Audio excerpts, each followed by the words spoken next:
هل تعلم أن 92% من الأشخاص الناجحين يستيقظون مبكرا؟ وغالبيتهم من يقسمون على روتينهم الصباحي لبدء يومهم.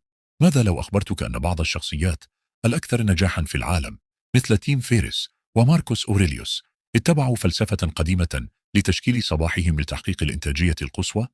ابق معنا، لأننا اليوم نغوص في كيف يمكن للفلسفة الرواقية أن تغير صباحك وحياتك بالكامل. مرحبا بكم مرة أخرى في القناة. إذا كنت جديدا هنا، فنحن نركز على النمو الشخصي والإنتاجية والحكمة الخالدة للرواقية. اليوم نتحدث عن شيء يمكن أن يغير تماما كيف تبدأ يومك، عاداتك الصباحية. نعلم جميعا مدى صعوبة النهوض من الفراش والتحرك، ولكن تخيل استخدام المبادئ الرواقية لتوجيه صباحك. ماذا لو أصبح روتينك اليومي هو سر حياتك الهادئة والمنتجة والمرضية؟ في هذا الفيديو سنستكشف 7 عادات صباحية قوية مارسها الفلاسفة الرواقيون، وكيف يمكنك تطبيقها لتعزيز إنتاجيتك وتحسين رفاهيتك وتنمية عقلية ناجحة. لنبدأ. الآن دعونا نواجه الأمر. كم منا يستيقظ من النوم وهو يشعر بالإرهاق أو التوتر أو عدم الإنتاجية؟ ننهض من الفراش ونتفقد هواتفنا ونتناول فطورنا على عجل، والشيء التالي الذي نعرفه هو أننا متأخرون بالفعل في يومنا. من السهل أن نشعر بأننا لا نتحكم في أنفسنا، ويمكن أن يؤدي بدء يومنا بشكل خاطئ إلى دوامة من الانحدار. يكافح الكثير من الناس لإيجاد إحساس بالوضوح والهدف في الصباح، والذي غالبا ما يستمر طوال اليوم. في عالم اليوم الذي يسير بخطى متسارعة، نواجه باستمرار الكثير من الملهيات والضغوط، وقد يبدو الدخول في العقلية الصحيحة مهمة مستحيلة. إذن كيف يمكننا تغيير ذلك؟ حسنا، هنا يأتي دور الرواقية. آمن الفلاسفة الرواقيون مثل أبيكتيتوس وسينيكا وماركوس أوريليوس بقوة الانضباط الذاتي واليقظة الذهنية. لقد فهموا أهمية الطريقة التي نبدأ بها يومنا وكيف تؤثر على بقية حياتنا. وعلى الرغم من أن حياتهم كانت بعيدة كل البعد عن الحداثة، إلا أن تعاليمهم لا تزال ذات صلة وثيقة بالموضوع حتى اليوم. دعنا نتعمق في العادات الصباحية ال7 للفلاسفة الرواقيين التي يمكن أن تساعدك على أن تعيش يوما ناجحا ومرضيا. ابدأ يومك بهدف. كان الرواقيون يؤمنون ببدء اليوم بوضوح حول ما هو مهم حقا. كان ماركوس أوريليوس الإمبراطور الروماني العظيم يكتب في دفتر يومياته كل صباح ليذكر نفسه بالفضائل التي أراد أن ينميها: الحكمة والعدالة والشجاعة والاعتدال. تساعدك هذه العادة البسيطة على توجيه عقلك لليوم التالي. كيف يمكنك تطبيقها؟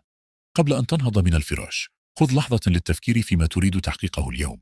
حدد نيتك، سواء كان ذلك بالتركيز على مشروع رئيسي، أو البقاء هادئا تحت الضغط، أو ممارسة الامتنان.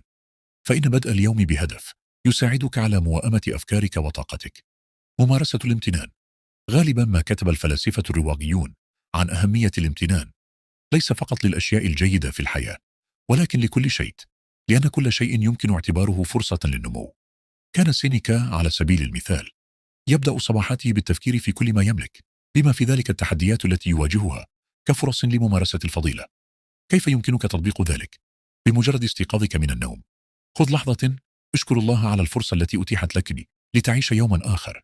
كن ممتنا لصحتك وعلاقاتك وحتى التحديات التي تواجهها. إن إعادة تأطير عقليتك حول الامتنان يهيئك لنظرة أكثر إيجابية. ممارسة الصمت والتأمل. تؤكد الرواقية على قيمة الصمت والتأمل، فالعقل الهادئ هو عقل مركز، وغالبا ما كان الفلاسفة الرواقيون يخصصون وقتا في الصباح للتفكير والصمت والتأمل، وقد سمح لهم ذلك بتركيز أنفسهم قبل الدخول في فوضى اليوم. كيف يمكنك تطبيقه؟ خصص من 5 إلى 10 دقائق للتأمل أو مجرد الجلوس في صمت. ركز على أنفاسك وصفي ذهنك من المشتتات، وركز على نفسك. يساعدك هذا على التعامل مع يومك بذهنية هادئة ومتماسكة، وجاهز للتعامل مع كل ما يعترض طريقك. وعلى التمارين البدنية. تقدر الرواقية القوة، ليس فقط قوة العقل، ولكن أيضا قوة الجسد.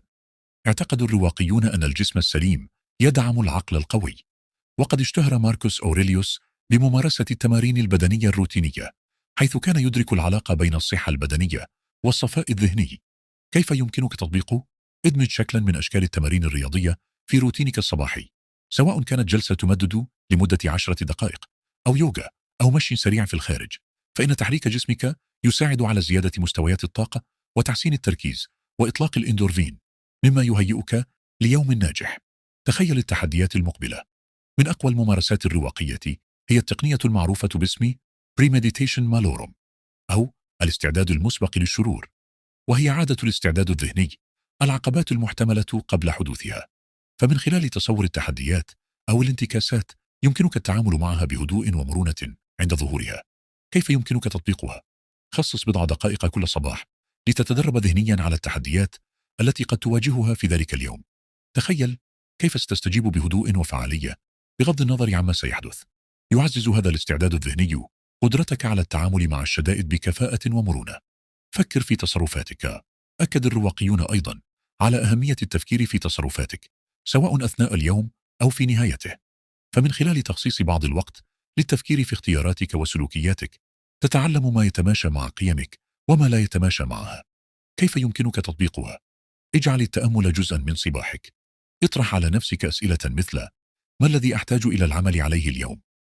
ما هو هدفي في الساعات القليلة القادمة؟ تخلق هذه العادة وعيا وتساعدك على موائمة أفعالك مع قيمك العليا. احتضان اللحظة الحاضرة. أخيرا، آمن الرواقيون بالتركيز على اللحظة الحاضرة، وهو ما أطلقوا عليه العيش وفقا للطبيعة. لقد فهموا أن الماضي قد ولى والمستقبل غير مؤكد، لذا فإن الوقت الوحيد الذي نملكه حقا هو الوقت الحاضر. كيف يمكنك تطبيقه؟ في الصباح ركز على الحاضر. عندما تستيقظ من النوم لا تتسرع في التخطيط أو التوتر بشأن اليوم التالي. خذ لحظة لتستمتع باللحظة الحاضرة البسيطة، الشعور بالملاءة أو صوت الطيور في الخارج أو دفء الشمس. استمتع بلحظة السكون هذه، لأنها تسمح لك بتقدير مباهج الحياة البسيطة وبدء يومك بعقلية راسخة.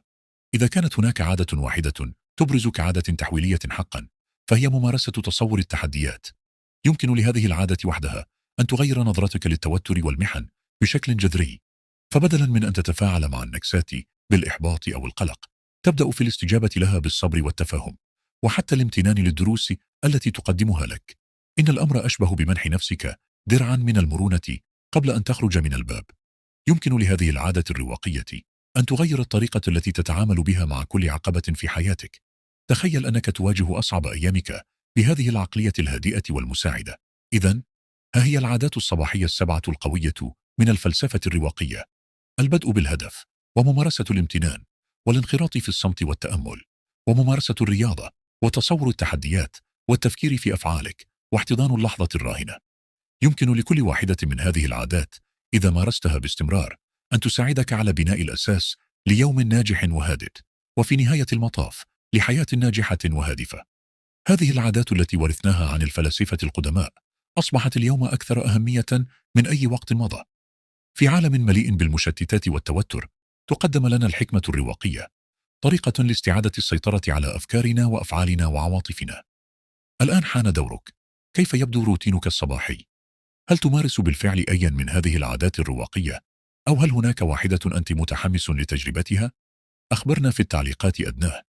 إذا وجدت هذا الفيديو مفيدا، فتأكد من إبداء الإعجاب والاشتراك للحصول على المزيد من المحتوى حول الفلسفة الرواقية والنمو الشخصي.